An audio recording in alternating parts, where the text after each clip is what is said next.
Hey, everybody. We're going to invite Eric Brown on. Hang on.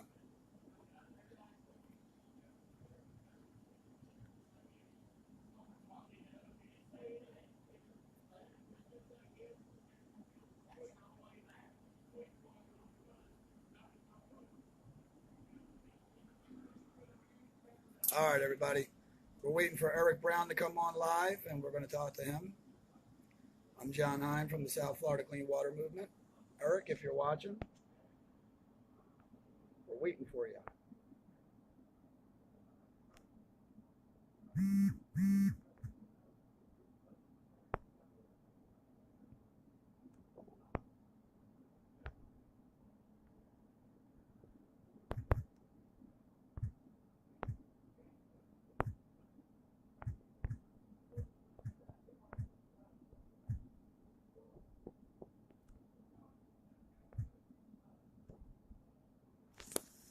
Okay, we're just waiting for Eric to come on.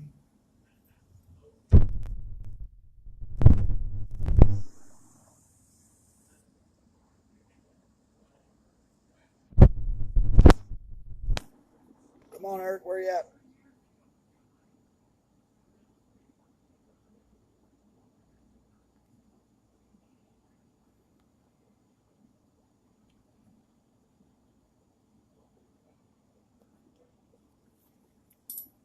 Still waiting for Eric Brown to come on.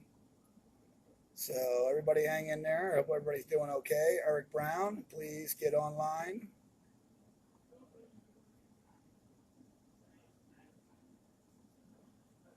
Come on, Eric Brown. Where you at? Somebody invite Eric Brown, please. Thank you, Rachel. Invite him. I already did.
Hey, Rachel, how you doing there? Hey, how's it going? I know Eric personally. I grew up with him. He's probably having problems getting connected because he's kind of bad with phones. But in his group, I do believe that this is a really good video for his group because he has a lot of people in the Rock Club Foundation from around the world. We grew up together. So I'm glad that y'all are going to do this video. And Eric is a really big sweetheart. He's probably just having problems getting on. I got to get inside and plug in to save battery. So we'll let the audience build and let's get Eric in here. I already invited him. Maybe if you can invite him, I just messaged him. So we're just waiting for him to come on. Okay, I'm gonna go message him and make sure that he's okay and see if he needs help. Okay, thanks. Everybody hang in there. All right. Bye.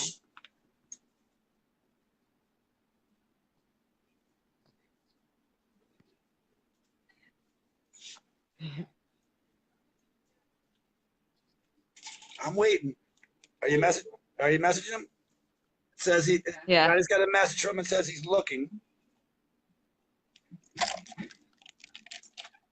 Don't mind me. I'm hiding out. I'm inviting him right now. Okay, great. Everybody hang in there. I know we only got a few watching, so stay put. There he is. Yay, there's Eric.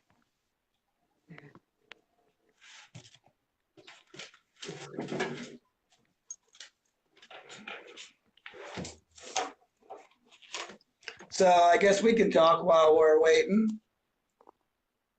Let me see. I got a message from him. Yeah. It just says he's looking. So There's Eric Brown.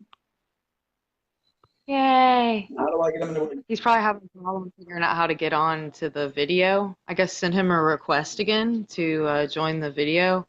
If I have to exit, I will. Yeah, I got him on there, invited. He just has to pick it up. Eric, if you're listening, pick it up. Maybe we got to exit you out. Okay, let's see. I'm gonna exit out, and then we'll see if we can. I'll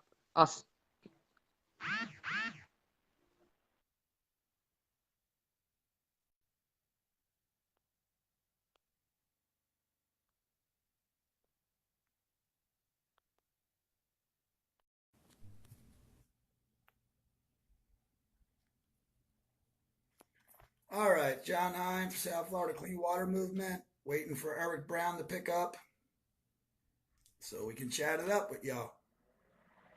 Come on, Eric, hop on. I sent you an invite. Let's get this right.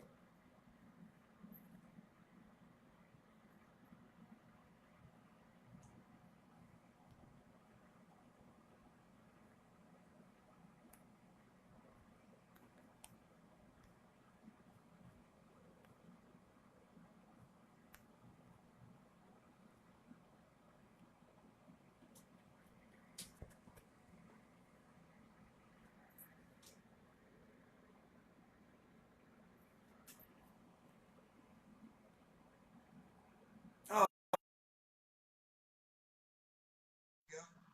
now we're talking. Hey, what's up? I'm sorry. All right, everybody. Can everybody hear us okay? Thumbs up if you guys can see Eric and hear us. I'm going to go ahead and let Eric introduce himself. So go ahead, Eric, take the platform. My name is Eric Brown. I'm an activist.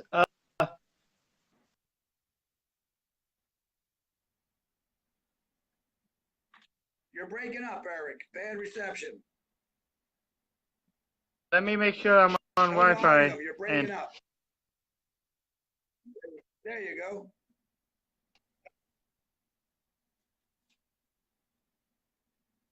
Hey, message. I break up. Okay. Yeah, you're breaking up. Can you hear me now? Well, I'm on full bar Wi-Fi. Every time I get a message, okay, great. I get off. broke up. Okay, So my name is Eric Brown. Okay? Yeah. All right. All right, Well, my name is ladies and gentlemen, I'm sorry. My name is John Hine from the South Florida Clean Water Movement. I want to introduce a great guy here.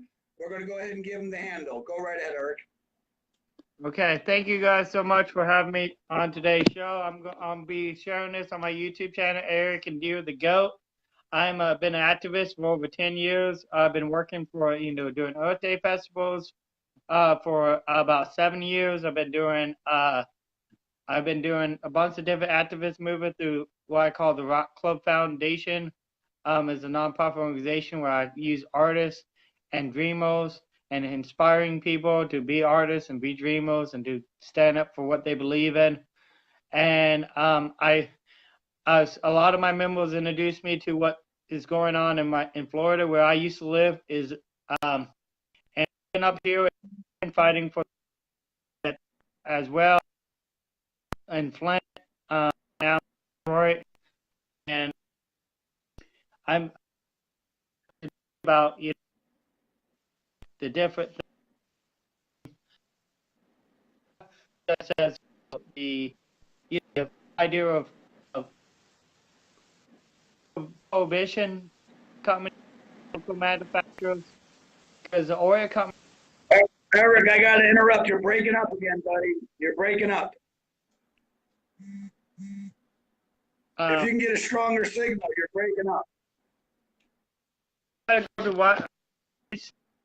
Let me get closer. Maybe that will help. But please, you're breaking up, but I don't want to waste your time. We want to make sure this is valuable. I know I don't want to waste everybody else's time, because this is good content, and we want everybody to realize.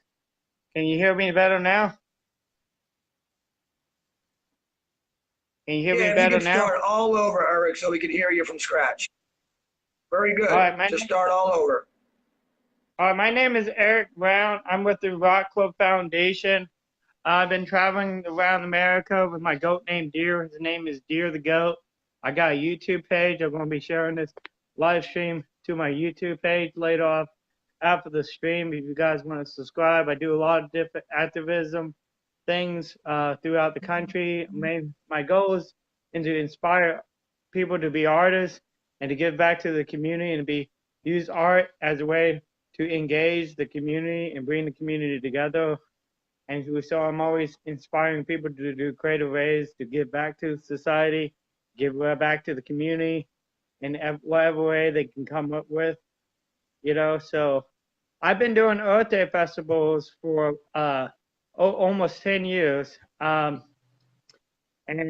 one of the things I always thought was crazy is like when I did the Earth Day Festival in 2010, while the Aurasphere was going on, I was trying to tell people that they need to do more work to protect the environment, to protect the water, and and on Earth Day, while I was doing my festival, trying to get the word out, the Aurasphere happened, and it was just like, and then the next year I tried to do a 1 year anniversary of Aurasphere, and the people, the Tourist Development Council, and the people that got more money than anybody else, they got millions and billions of dollars that year for promoting the things in the county and promoting thing. And I went to there. I had friends of mine. We all filled out applications. We all about 5 of us went down, sat down at the Tourist Development Council, and I'm watching them how they give thousands of dollars to other people, to the other events for the seafood festival and other events that just doesn't really matter. It's just like for people to come to the area and get drunk. But then I'm actually trying to raise awareness for the environmental issues, and they like shut me down, even though we had 5 people that was there in the meeting, and so I still end up doing the event out of my own pocket, and without any help from the county. And I really actually the county trying to shut us down. And that's one of the reasons that I explored. It seemed like,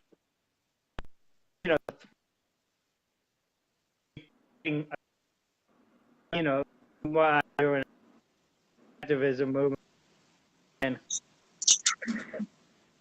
And so, I mean, strong people, because what I'm doing is very important. Because,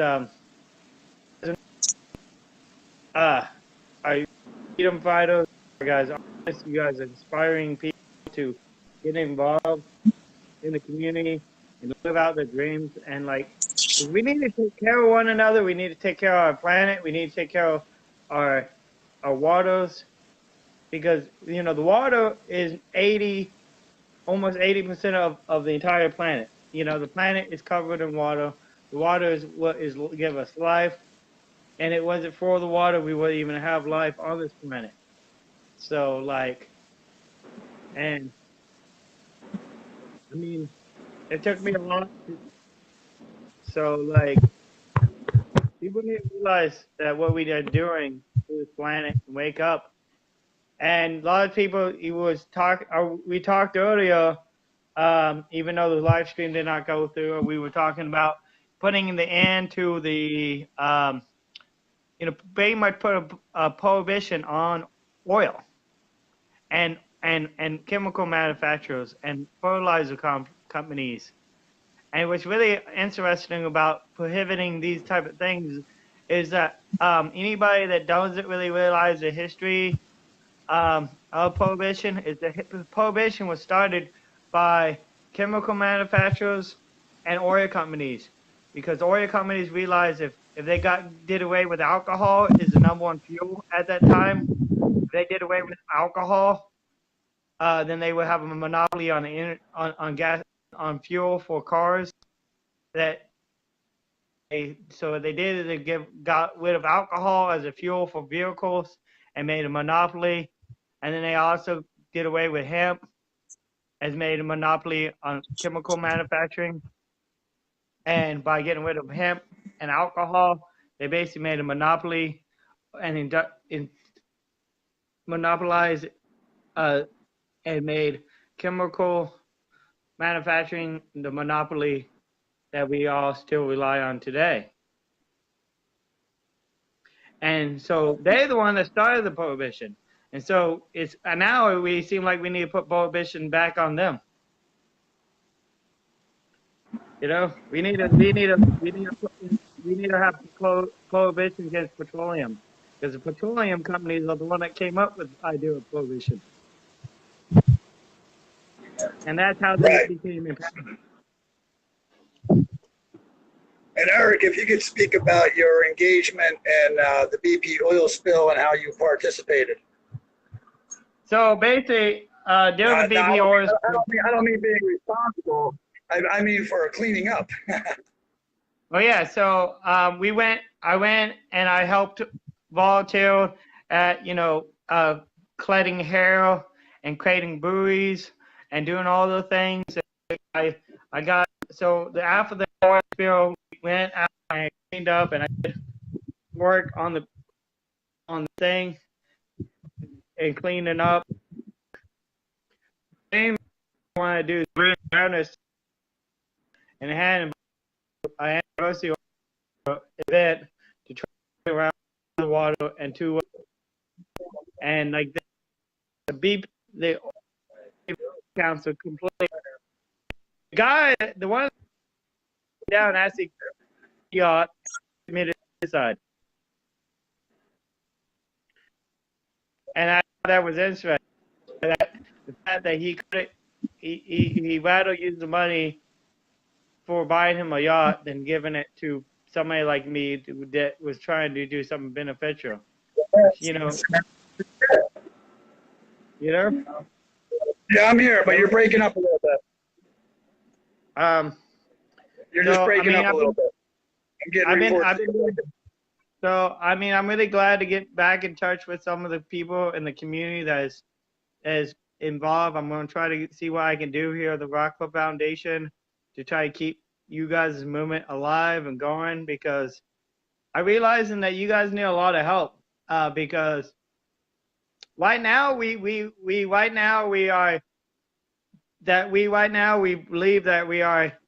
that we need these chemicals and there's no other way out of it. And today there's more, which we never needed the chemicals, and now we have better technology today than we ever had, and that we need to learn to grow outside of our, so what I'm doing is trying to bring people to a higher level of thinking and get people out of the cycle. Basically, we've been stuck in the same cycle from the beginning of time. We've been stuck in this, we've been going around the planet, we've been growing as a society, but as society can only grow so big because this planet is only so big.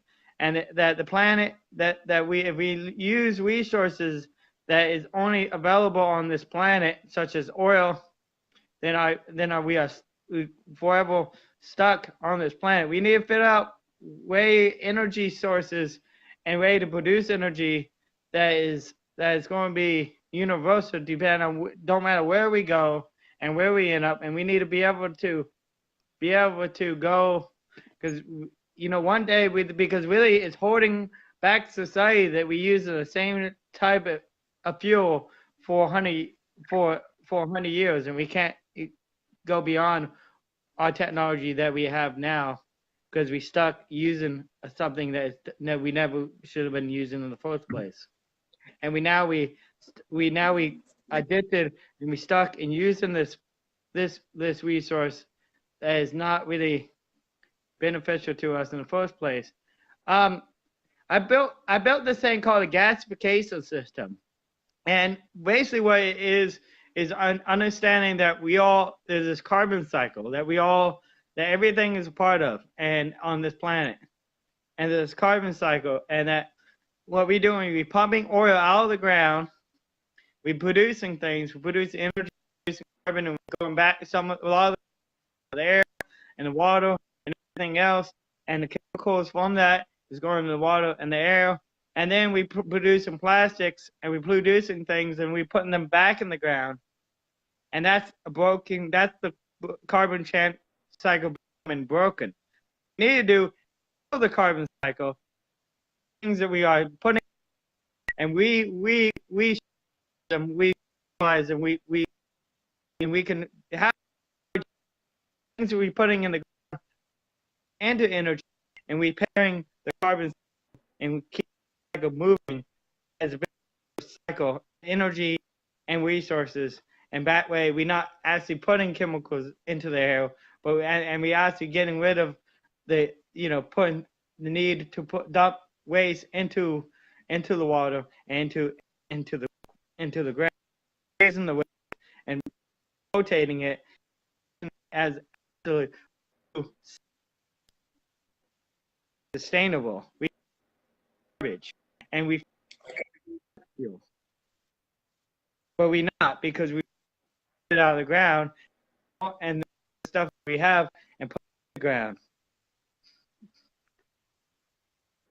And so like that doesn't really work. So we need to create a carbon cycle, and we need to repair our carbon cycle, because the carbon cycle and completely doesn't even work. It's not, we keep pouring oil out of the ground as fast as we can while we're dumping more, and while we're creating so much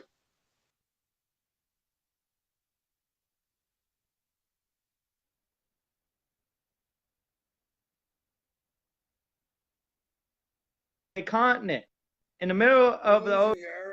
Before, it's the Great Pacific Garbage Patch, and it's all formed out of the waste that we pumped out of the ground, and that we have no use for, because we're pumping, our society bent on the fact that we're using resources that we pumped out of the ground instead of recycling the what we already have and back into itself.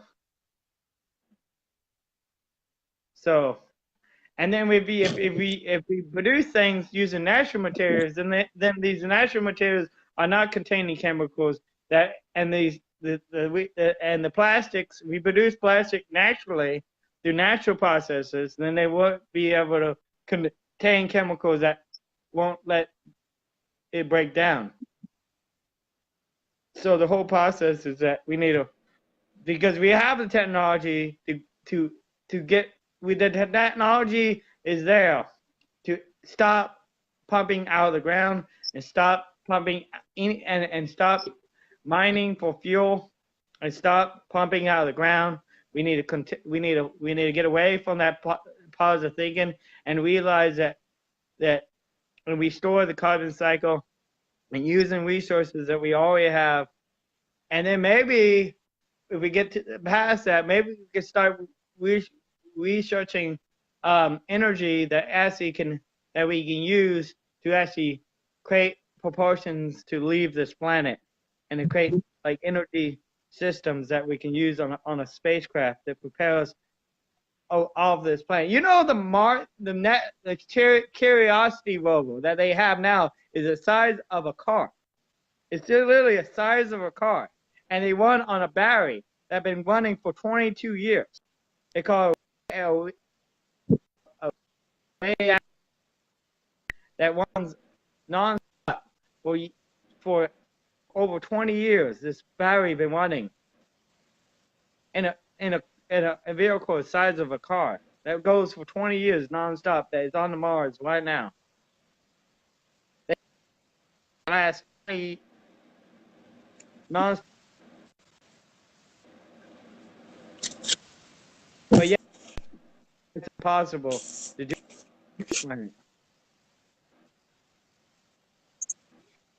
We need to expand our understanding of what's reality and what's possible, because anything is really possible. We really put our so yeah. So I mean, Look it up. We got gasification systems that can turn garbage into jet fuel. You know, the technology has been there for over 40 years. And the reason we're not using it is because we want to keep the understanding that if we run out of oil, that our economy will collapse. The oil companies are using oil not only to control our economy, but control our very existence of this planet. Through controlling the energy, through controlling everything that we are, through energy, and through controlling energy, they're controlling our entire economic process and our entire energy process as human beings. And by doing that, they can, you know, that's how they maintain their control. But by us learning that we have our own, if we're able to produce our own power, then we're the one going to be in power. If you want to realize that we don't need to buy lithium batteries, and we don't need to buy gasoline or oil, we don't need the lithium, we don't need the lithium, we don't need the oil, we don't need any of that. We just need to open our minds and realize things are possible.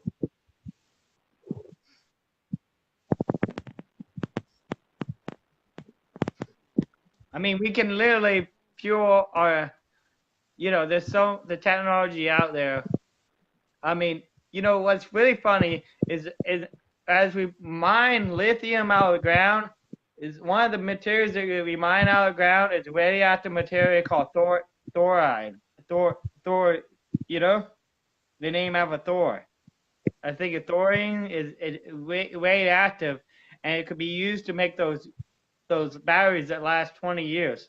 That runs off of radioactive materials. Radioactive material that's low impact radiation that could be used to make batteries that last indefinitely through creating and so, you know, the technology, and so that we need to be able to think about these things, be able to prepare. Right now, great, because, you know, for we've got a billionaire that's sending artists to space next year. You know, artists, people, because he believes angels and the ones that are going to be the future. If you think about it, the guy, and he actually talked about he sent 5 artists and creative people into space with him. He's a billionaire, and he's the first person that paid for a flight into space. And he not only taking himself with him, but he taking 5 other people that he feel like, all right, that might be able to get back to the planet. It's incredible that he's doing something like that. You can talk a little bit about the art projects you do. We have a art platform that we call Artivism. So a girl named Rachel Farrow, she's online right now. So if you can speak about your importance of art and activism. Can you hear me? I can barely hear you. Yeah.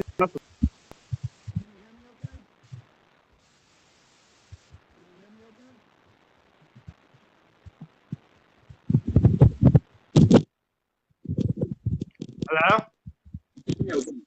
Can you hear me okay?